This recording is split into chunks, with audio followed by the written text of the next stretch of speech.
6 जूनच्या शिवराज्याभिषेक सोहळ्यासाठी पूर्ण महाराष्ट्रातून किंबहुना देशातून कानाकोपऱ्यातून शिवाजी महाराजांना वंदन करण्यासाठी नतमस्तक करण्यासाठी जनसागर लोटला आहे. मला अतिशय आनंद होत आहे की शिवाजी महाराजांचा हा राज्याभिषेक सोहळा 6 जूनचा हा लोकोत्सव झालेला आहे आणि तो जगात पोचावा हा सर्व शिवभक्तांचा प्रयत्न आहे. आणि म्हणून इथे येणाऱ्या सर्व शिवभक्तांना मी एवढंच सांगू इच्छितो की आपला गड आणि आपली जबाबदारी म्हणजे कुठेही कचरा करू नये.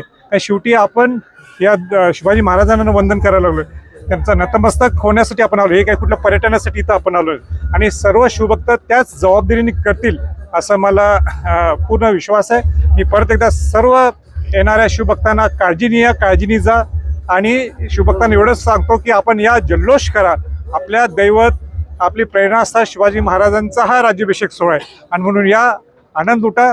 जसं मी एक लुटतो तसं आपण सर्वांनी लुटूया आणि शिस्तबद्ध पद्धतीने आपण शिवराज्याभिषेक सोहळा साजरा करून दरवर्षाच्या तुलनेत पाहता ठिकठिकाणी शिवाजी महाराजांचा शिवभक्त जे दुर्गराज रायगडला येतो ते तो शिस्तबद्ध असतो, त्याला शिस्त कल्पना असते. म्हणूनच एवढ्या कानाकोपऱ्यातून छोट्याशा टेम्पोमधून बसमधून मोटरसायकलवरही इथं येतो आणि म्हणून मला पूर्ण विश्वास आहे सगळे शिवभक्त आपली शिस्त पाळून आपापल्या पद्धतीने आपल्या परीने इथनं सगळ्यांना एकत्र घेऊन जातील, एकत्र खाली घेऊन येतील आणि आपण सर्वांनी जल्लोष करूया, शिवाजी महाराजांना वंदन करूया आणि विश्ववंदनीय छत्रपती शिवाजी महाराजांचा जल्लोष करण्यासाठी आपण आला त्याबद्दल मी आपल्या सर्वांचे शुभेच्छा. कार्यक्रमाची रूपरेषा कशी असेल, आज कोणते कार्यक्रम होतील आणि उद्या? नाही, आता ते ठरल्याप्रमाणे आज सगळा सांस्कृतिक कार्यक्रम आहे. प्रामुख्याने रात्र शाहिरांची म्हणजे सगळे महाराष्ट्रातले सर्व शाहीर एका विचारपीठावर येतात. असं इतिहासात कुठं घडता आपल्याला पाहायला मिळत नाही आणि हे सुद्धा शाहिरांचं मी मनापासून आभार व्यक्त करतो. तसंच उद्या